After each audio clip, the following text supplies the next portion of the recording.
Bom dia.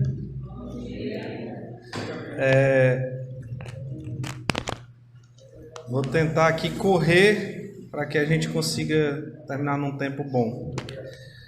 Vamos dar continuidade aos estudos que nós iniciamos desse livro, né? Servos de Deus. O livro está aí. Gabriel, pega aí, por favor, a Bíblia e o livro. Obrigado. Esse livro aqui, acho que todos já viram, né? O autor é o Franklin Ferreira e ele vai contando a história de homens que contribuíram com a fé cristã desde o primeiro século até o século passado, né? Século XX. E hoje nós vamos estudar sobre a vida, a espiritualidade desse homem. Quem já ouviu falar aqui? Quem já ouviu falar?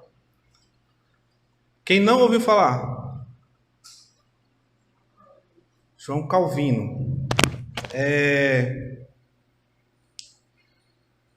Quando se fala o nome João Calvino, qual é o primeiro tema que vem na mente de vocês? Calvinismo. Tema. Um tema doutrinário, assim. Salvação.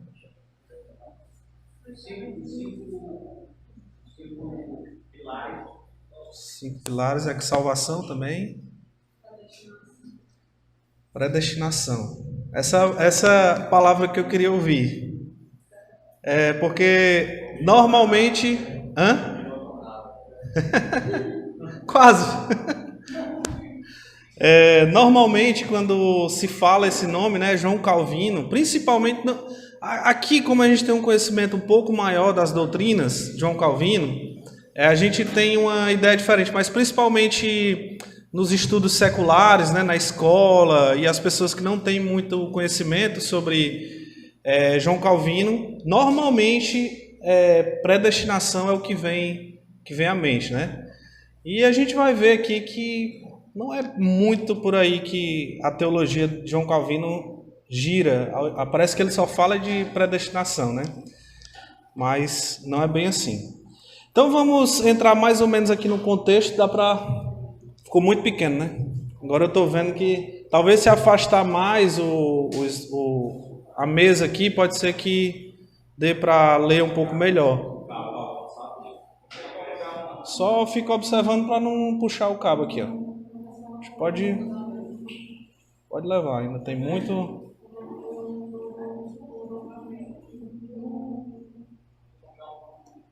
Mudou muita coisa não, mas eu vou lendo aqui para os irmãos. Calvino nasceu em 1509 na cidade de Noyon, na França. Essa cidade fica na província de Picardia, que bem no norte ali da França, a poucos quilômetros da capital Paris, quase na fronteira com a Bélgica, com Holanda, Alemanha. Ele nasceu lá. E para a gente contextualizar mais ou menos a época, o ambiente de Calvino nasceu em 1509, ele tinha 8 anos quando Lutero afixou as 95 teses na porta do Castelo Wittenberg e deu início ao que nós conhecemos hoje como a Reforma Protestante. Então ele era uma criança, nasceu num lar católico, o pai dele ele servia a alguém de alta, vamos dizer assim, patente, né que chama, mas de alto escalão da Igreja Católica na cidade, e ele começa a estudar através de um benefício eclesiástico da Igreja Católica. Ele inicia seus estudos. 1512, um pouco antes, Jacques Lefebvre começa a enfatizar uma volta às Escrituras e traduz o Novo Testamento e os Salmos para o francês. Isso aí eu destaquei porque é uma influência do humanismo naquela época. O humanismo naquela época, acho que a gente já falou em alguns momentos também, não é a mesma coisa que a gente entende hoje como humanismo, né? Nós entendemos o humanismo como o homem sendo o centro de tudo, tudo gira em torno do homem, para o homem, mas naquela época o humanismo significava voltar para os escritos originais, esse era o principal tema do humanismo, era o ad fontes, ou seja, de voltar para as fontes, e isso influenciou também na religião, né? Então os homens queriam ir direto à fonte que gerava a nossa religião, que é a Bíblia. Então a Bíblia começou a ser traduzida, já tinha sido traduzida na Inglaterra, esqueci o nome dele. Alguém lembra? O pré-reformador da Inglaterra, John Wycliffe.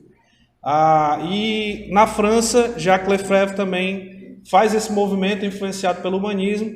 E João Calvino é extremamente influenciado também pelo humanismo. Esse retorno às fontes, às origens, voltar às letras clássicas, ou seja, aquelas obras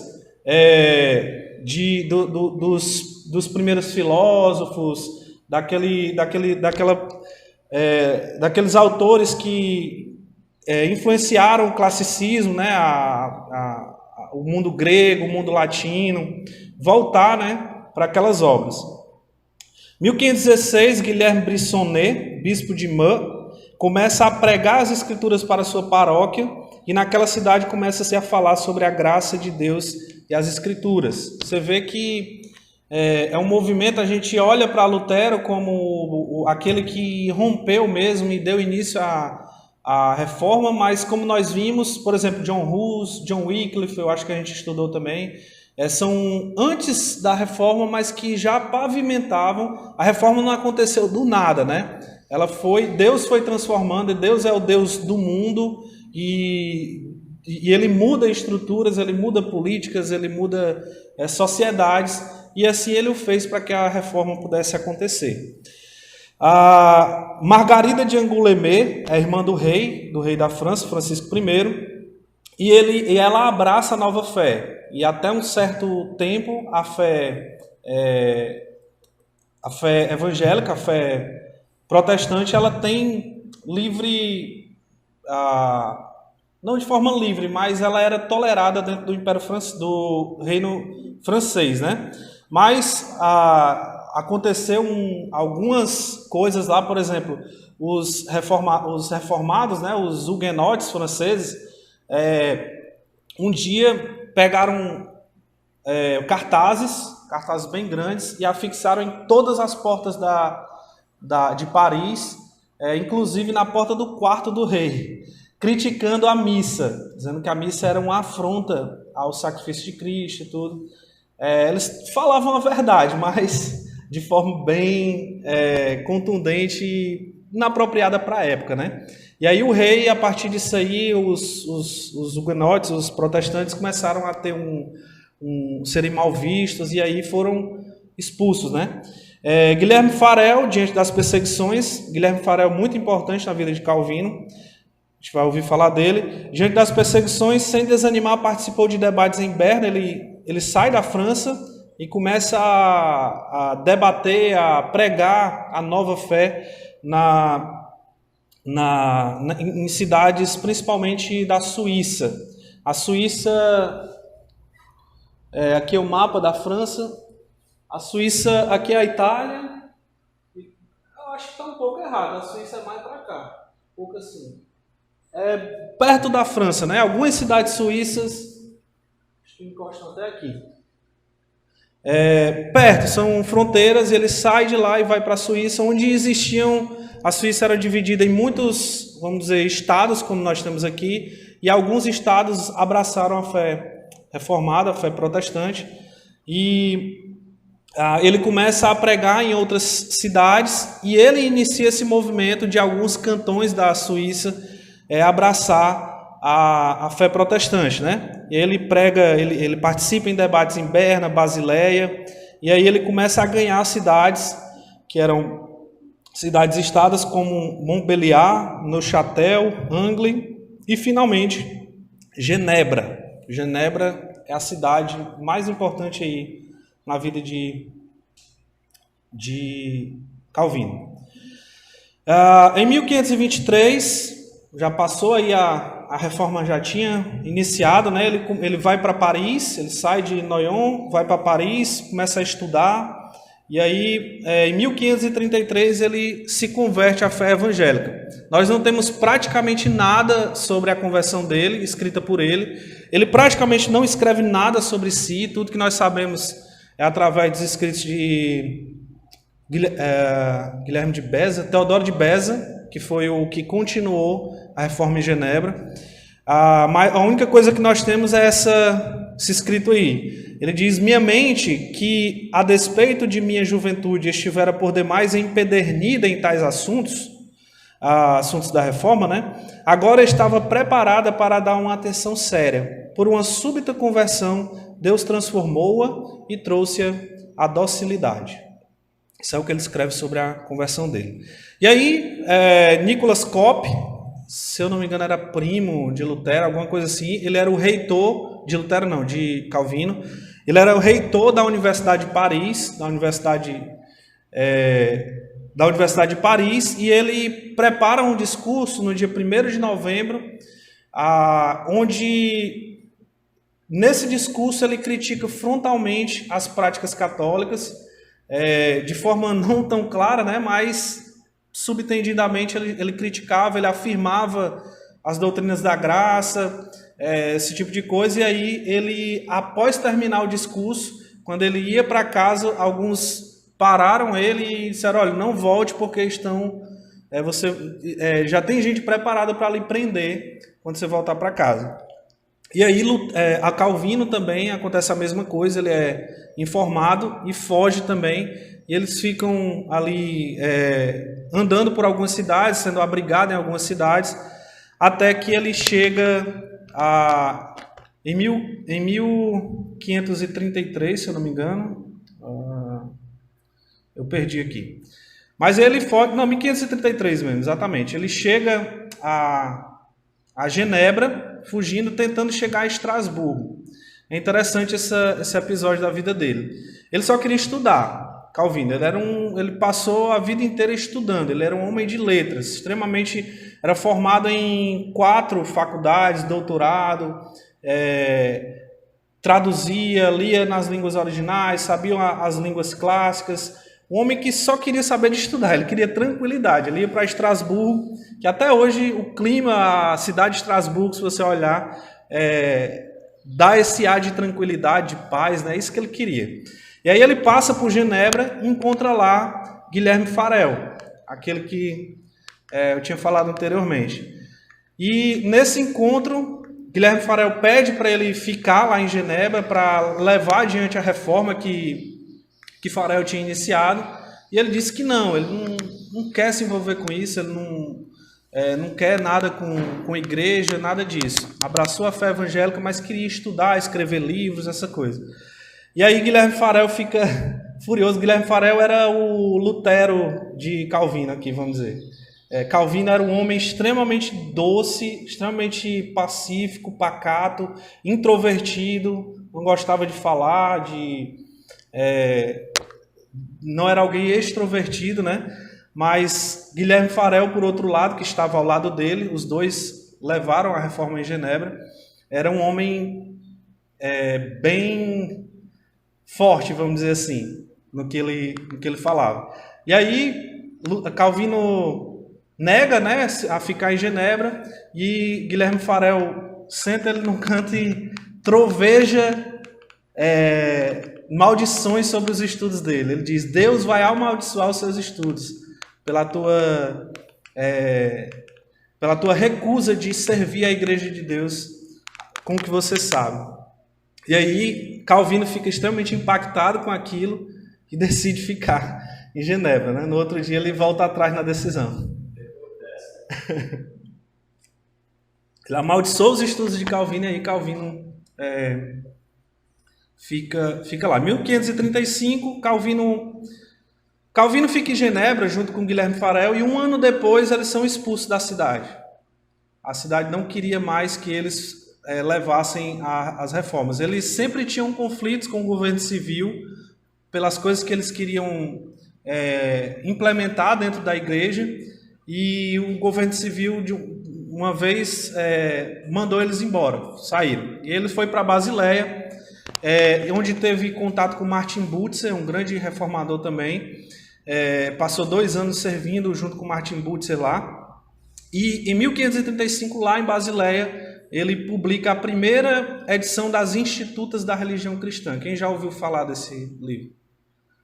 As Institutas da Religião Cristã é a obra-prima de Calvino. Toda a teologia de Calvino está aí. Em 1535, a primeira edição das Institutas, e ele vai adicionando, fazendo novas edições até 1559, ou seja, 24 anos.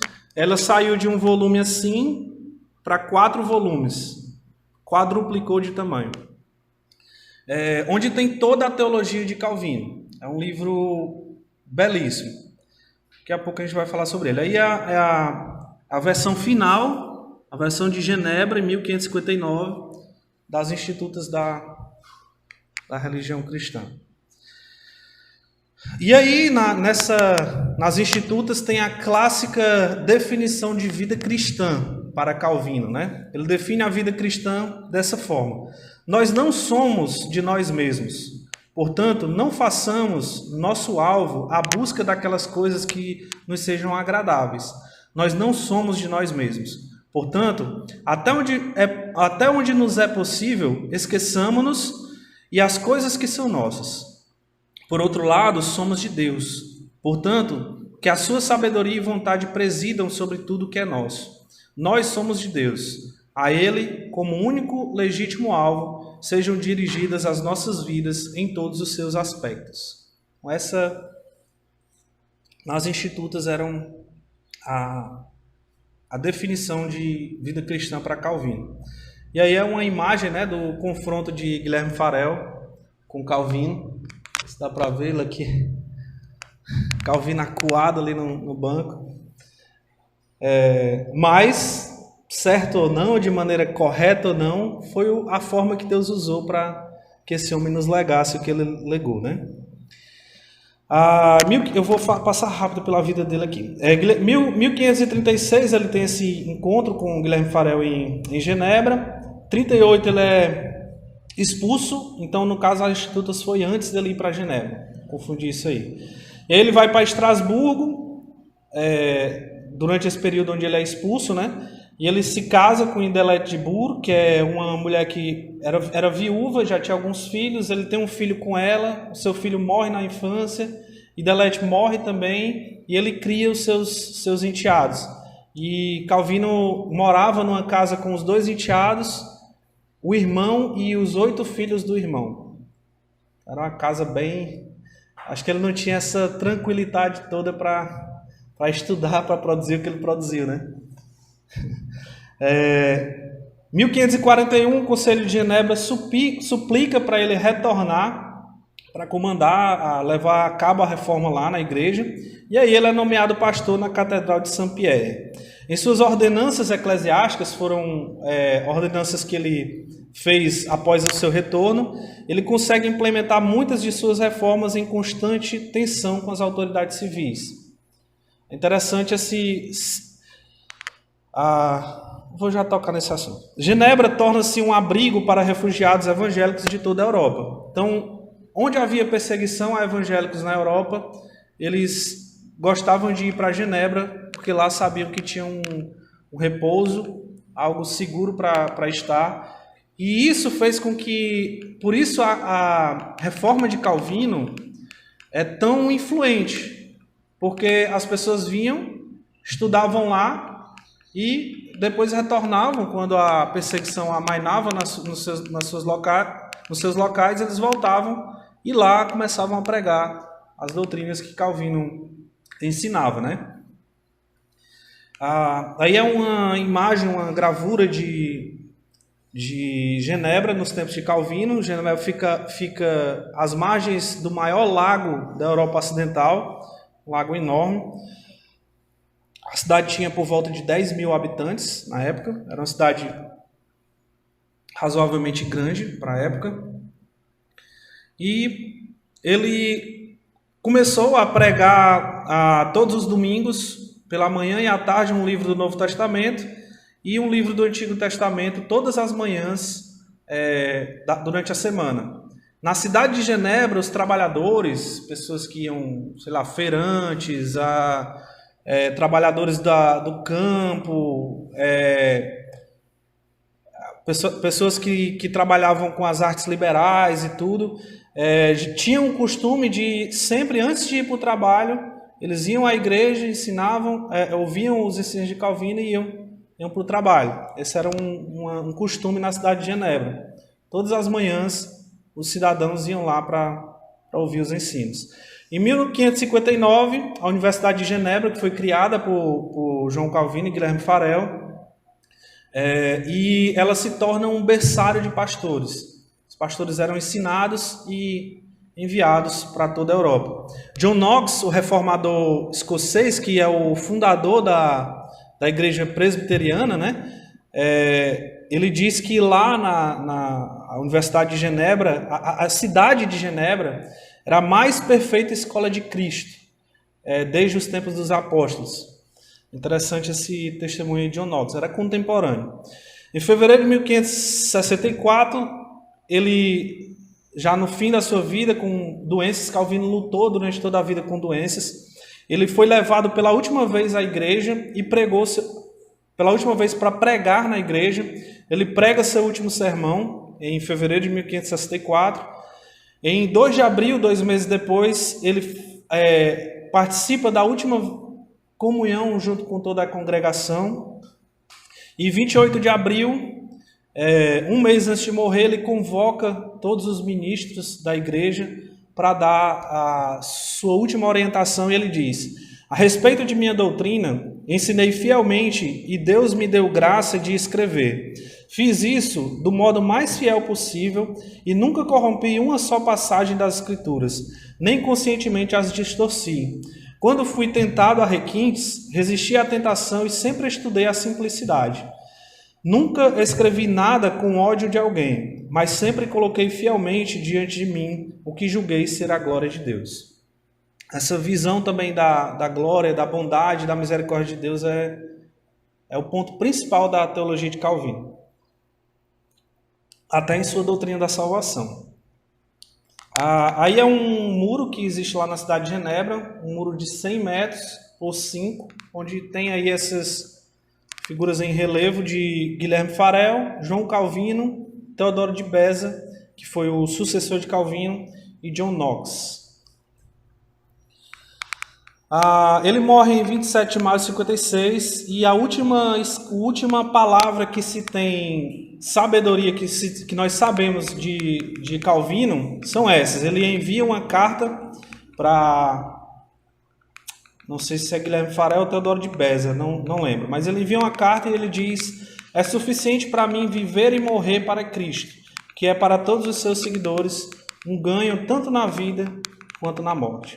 A seu pedido foi enterrado no cemitério comum, sem lápide, sobre sua sepultura. Ele poderia ter sido sepultado num cemitério onde as pessoas com mais proeminência eram sepultados, mas ele pede para ser sepultado no cemitério comum, e não é escrito nada sobre a lápide dele. Não tem aquele epitáfio, né, que nós chamamos.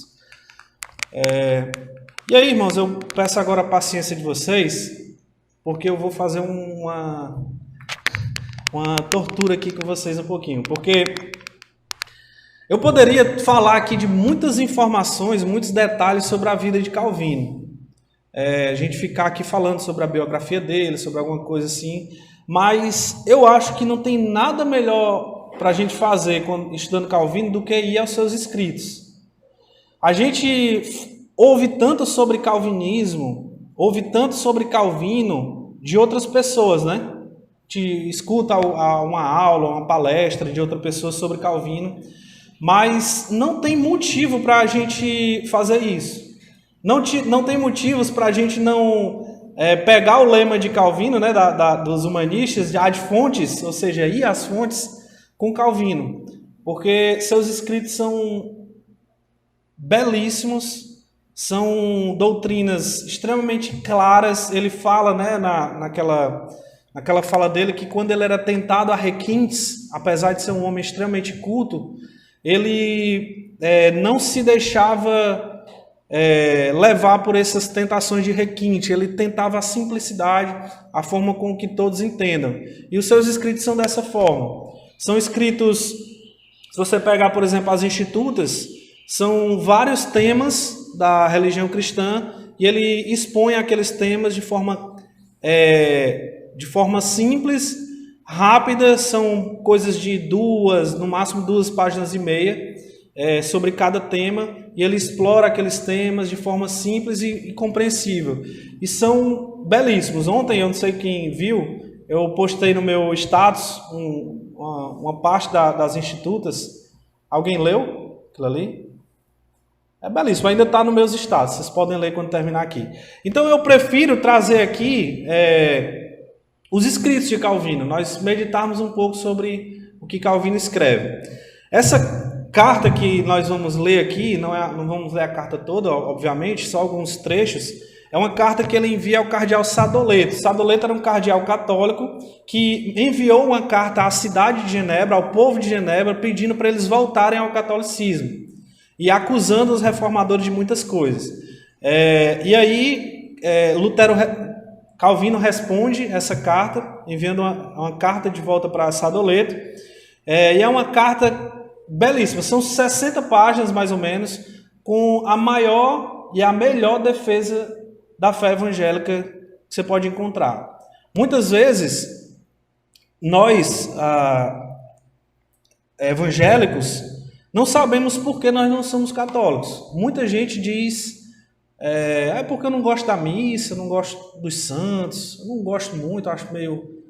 eu sou evangélico, acho melhor, me sinto melhor na igreja evangélica. Será que é esse o motivo para nós sermos evangélicos?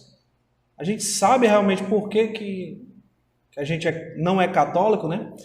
Então, nessa carta tem a maior defesa da fé evangélica que você pode encontrar. Belíssima, extremamente simples e fácil de entender, fala sobre vários assuntos, defende o seu ministério, mas defende as doutrinas evangélicas também. Ele começa falando sobre as escrituras, né? Ele diz, agora ficou pequeno, é difícil de acompanhar, né? Dá para enxergar alguma coisa aí? Se quiserem vir um pouco mais para cá para enxergar melhor. Ele diz assim, né? Quando ele defende as escrituras, ele diz, pois ali há a doutrina das escrituras, doutrina da igreja, doutrina da salvação, das ordenanças, a relação com o governo civil, tem várias doutrinas ali.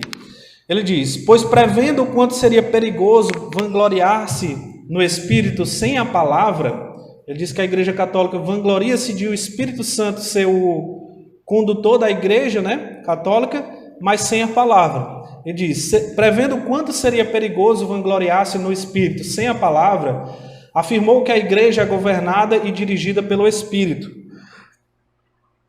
Porém, com o fim de que tal direção fosse certa, estável e irremovível, a uniu a palavra. Ele está falando sobre Deus. Deus uniu a igreja à palavra. Eis que o Senhor apregoa, que são de Deus os que ouvem a palavra de Deus e que são suas ovelhas aqueles que reconhecem a sua voz, como a de seu pastor, as palavras de Cristo, rechaçando como estranhas qualquer outra voz. Por essa razão, disse o Espírito pela boca do apóstolo São Paulo, que a igreja está fundada sobre o fundamento dos apóstolos e profetas, sobre a palavra.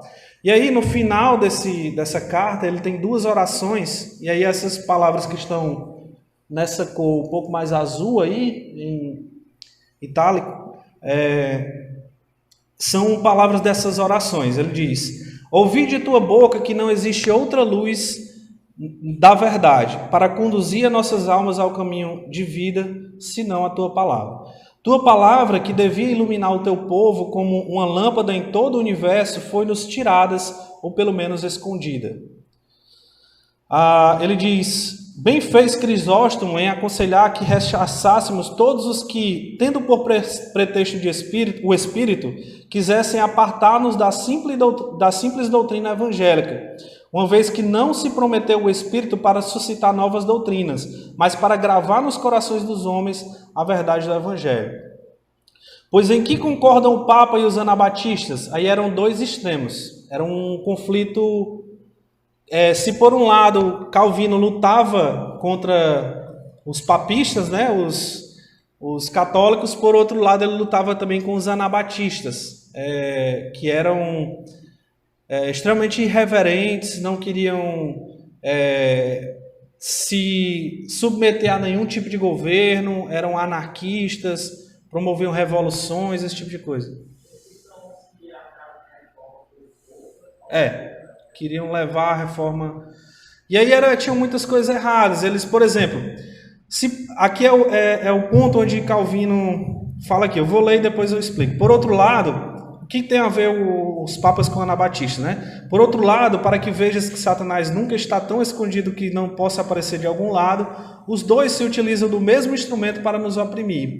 Pois quando se vangloriam do Espírito com tanta arrogância, não pretendem outra coisa senão oprimir e sepultar a palavra de Deus com suas mentiras. Os dois se afastavam da palavra de Deus pelo mesmo motivo. A Igreja Católica diz que o Espírito guiava a Igreja, portanto, tudo que a Igreja fazia era tinha autoridade tanto quanto as Escrituras. E aí as Escrituras eram relegadas, escondidas e não eram dadas ao povo.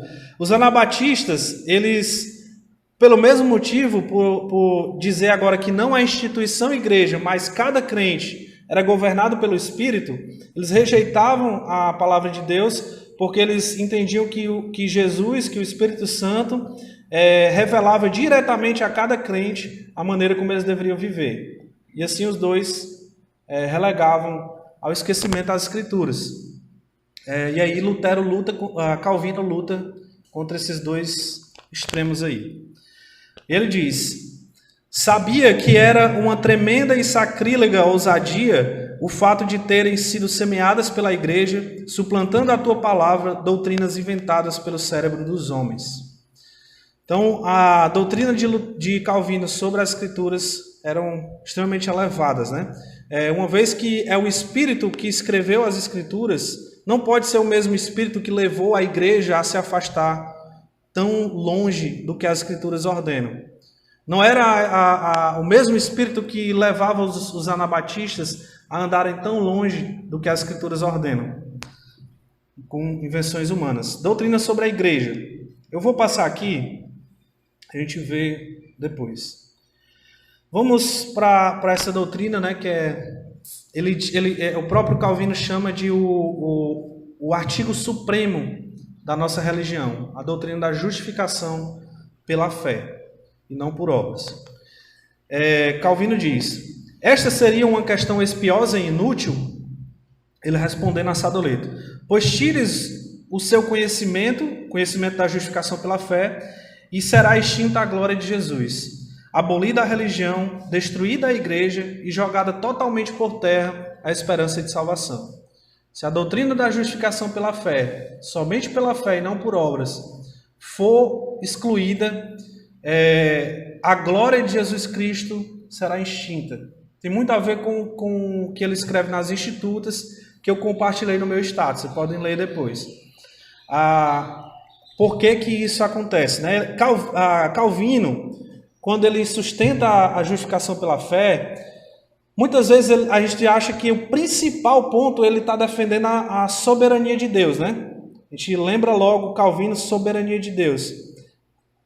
É correto falar que é de extrema importância, mas o que Calvino mais almeja quando ele coloca esse esplendor na doutrina da justificação pela fé é a glória de Jesus Cristo. É a bondade tamanha de Jesus Cristo. Ele está preocupado com a misericórdia de Deus que é relegada à escuridão quando a doutrina da justificação pela fé não é compreendida e ensinada ao povo. E ele diz: sustentamos ser o artigo supremo de nossa religião. um dos solas da Escritura, apesar de não ter sido, os 5 solas não terem sido organizados por Calvino, né? Mas são presentes sim na doutrina de Calvino.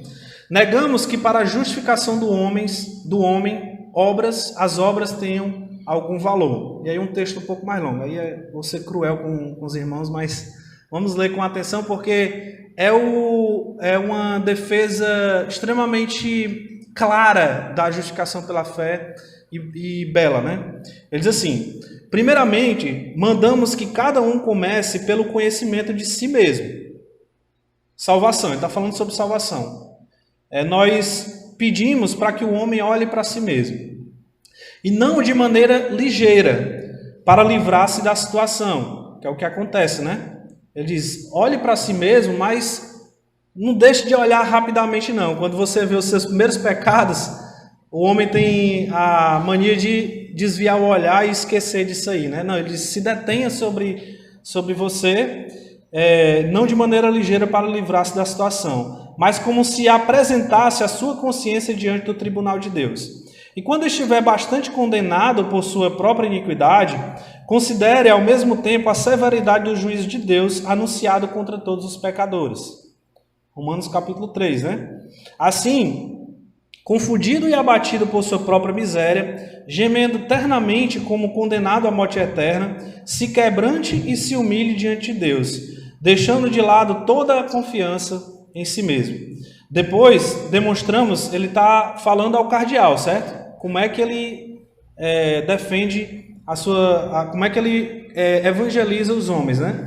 Ele diz, depois demonstramos que o único porto de salvação está na misericórdia de Deus, que se mostra em Jesus Cristo, pois só nele, aí destacada a palavra só, né? Que é muito importante de saber, só em Jesus, não existe outra maneira de ser salvo, só na misericórdia de Jesus, pois só nele se cumpriu tudo o que pertence à nossa salvação. Uma vez que todos os homens estão condenados como pecadores diante de Deus, dizemos que Cristo é a única justiça, o qual, com sua obediência, apagou nossas transgressões. Com seu sacrifício, a ira de Deus foi aplacada. Com seu sangue, nos limpou de toda mancha. Com sua cruz, suportou nossa maldição. Por sua morte, ele a satisfez por nós. Dessa maneira, dizemos que o homem foi reconciliado com Deus Pai por Cristo, não pelo mérito ou dignidade de suas obras, nossas obras, mas pela bondade e clemência gratuita do Senhor. Ao ato de abraçar a Cristo pela fé e vir à sua comunhão e participação, é o que chamamos, segundo a Escritura, justiça da fé. Deu para entender? Então, o que ele prega, que o homem olhe para si mesmo, quando ele se sentir o que ele é, alguém que ofende ao Deus Todo-Poderoso, alguém miserável, ele se ajoelhe e se arrependa diante de Deus da sua vida e busque pela misericórdia de Deus. E abrace a Cristo pela fé, confiando que Cristo fez isso. Ele foi, o sacrifício dele aplaca a ira de Deus, o seu sangue nos limpa de toda mancha. Isso é o que nós chamamos de justiça da fé. E aí nas orações, né, ele diz, quanto à segurança de salvação, que está prescrita e fundamentada em tua palavra, havia quase desaparecido. Por outro lado, tinham como coisa certa que se alguém, protegido pela benignidade e justiça de teu Filho, concebesse em si mesmo uma certa e segura esperança de salvação, atribuíam isso à sua loucura, à louca arrogância e, como diziam, uma temerária presunção. Mas tu, Senhor, me iluminaste pela claridade do teu Espírito.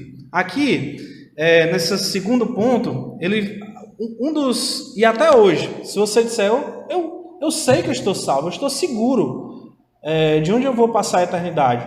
Muitas pessoas entendem isso como uma arrogância. Por quê? Porque para ser salvo na mente comum brasileira, né, que é uma herança católica, você precisa ser muito bom. Você precisa fazer muitas coisas boas. Eita, ele acha tão bom que vai para o céu. Isso é arrogância.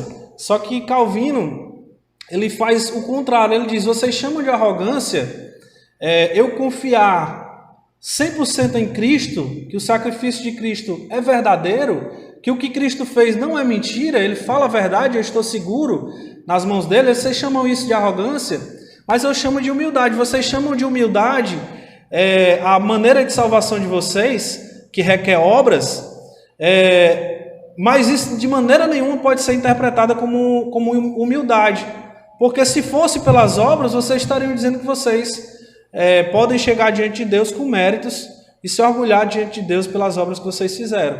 Então ele inverte o jogo aí nessa carta, né? E fala dessas coisas.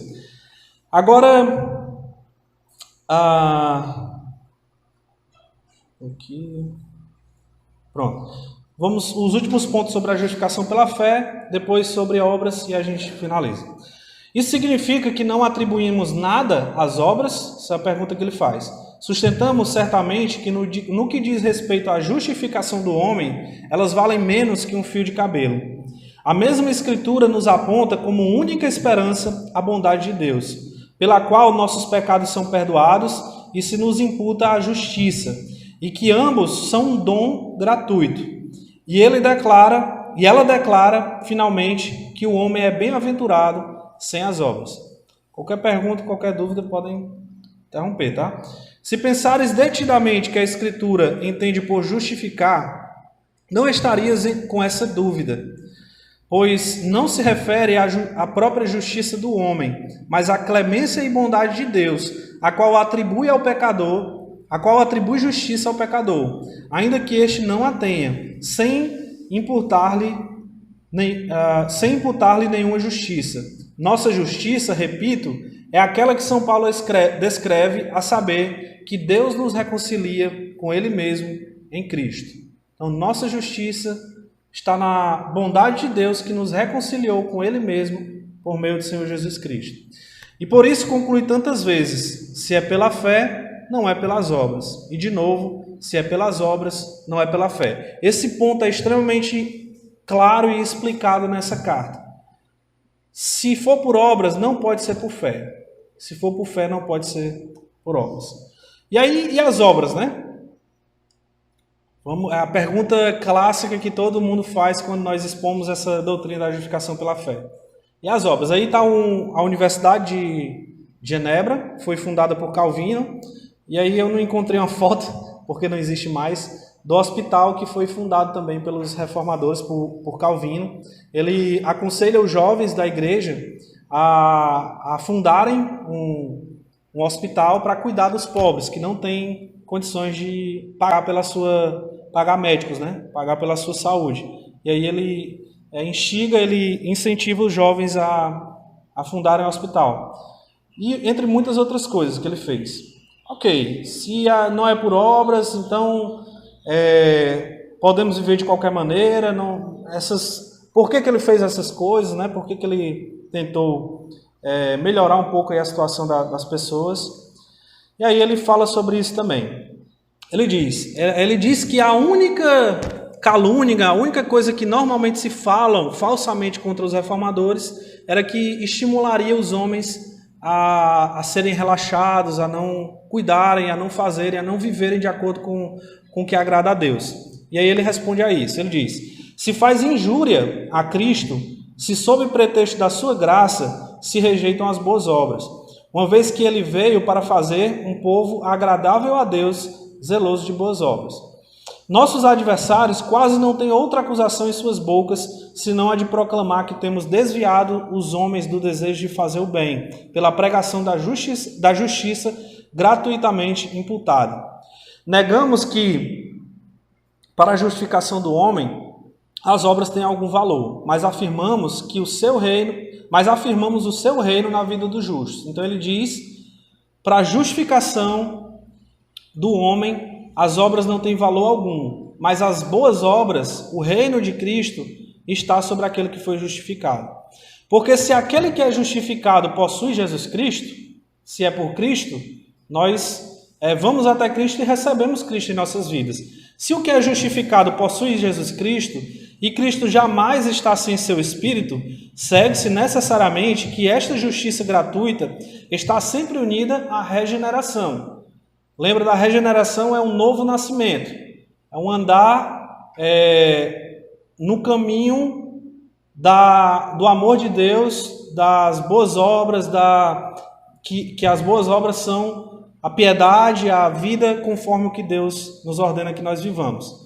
Então, essa justiça está sempre unida à regeneração. Por isso, se queres compreender como a fé e as boas obras são coisas inseparáveis, olha para Cristo, que, como disse o apóstolo, nos foi dado como justiça e santificação. Portanto, onde estiver a justiça da fé, que nós chamamos gratuita, ali está também Cristo. E onde Cristo está, o Espírito de santificação está presente para regenerar a alma com nova vida. Ao contrário, onde não existe desejo algum de santidade e inocência, ali nem Cristo nem seu Espírito podem estar. E onde Cristo não está, não pode haver justiça e nem mesmo fé, a qual não pode ter Cristo como justiça sem o Espírito de santificação. São Paulo, em outra passagem,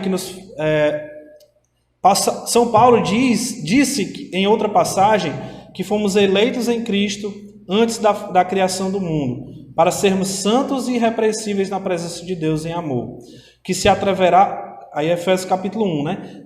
Nessa carta ele praticamente não dá referências, mas é sempre linguagem bíblica. Nas institutas, tudo é referenciado. Praticamente todas as frases têm um versículo que ele se baseou. Aqui, como é uma carta, né? Ele não faz isso.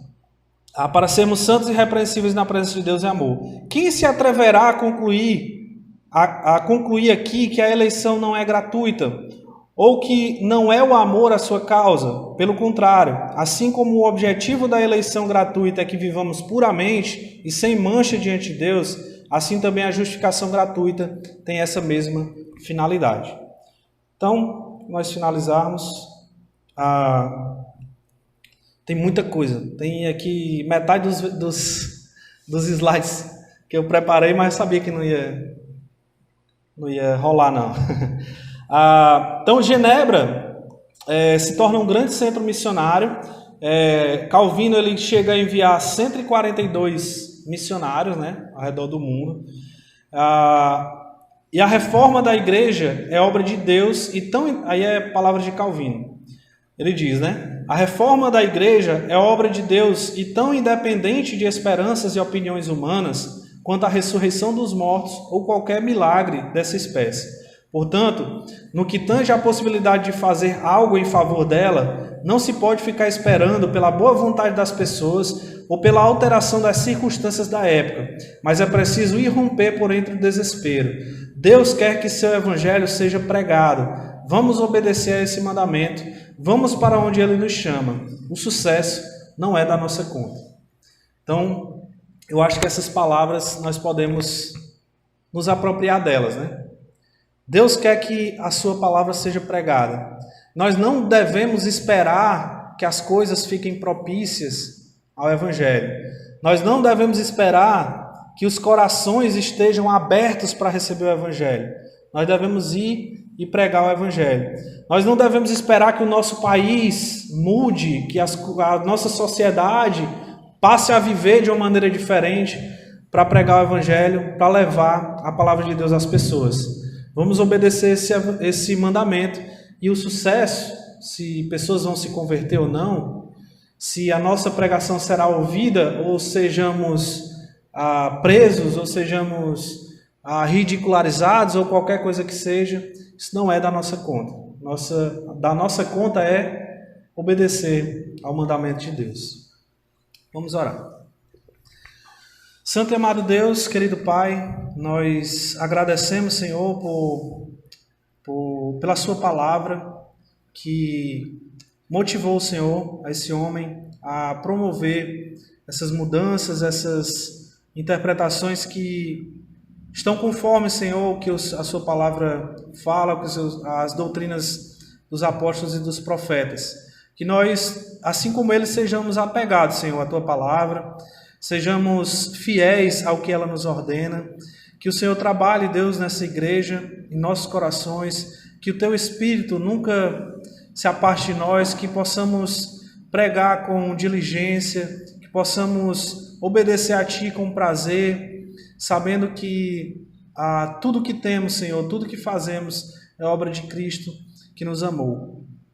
Senhor, eu te peço direção, te peço um bom restante de dia, que possamos estar aqui unidos, louvando a Ti, adorando ao Senhor, logo mais à noite. Te oramos no nome do nosso Senhor Jesus Cristo. Amém.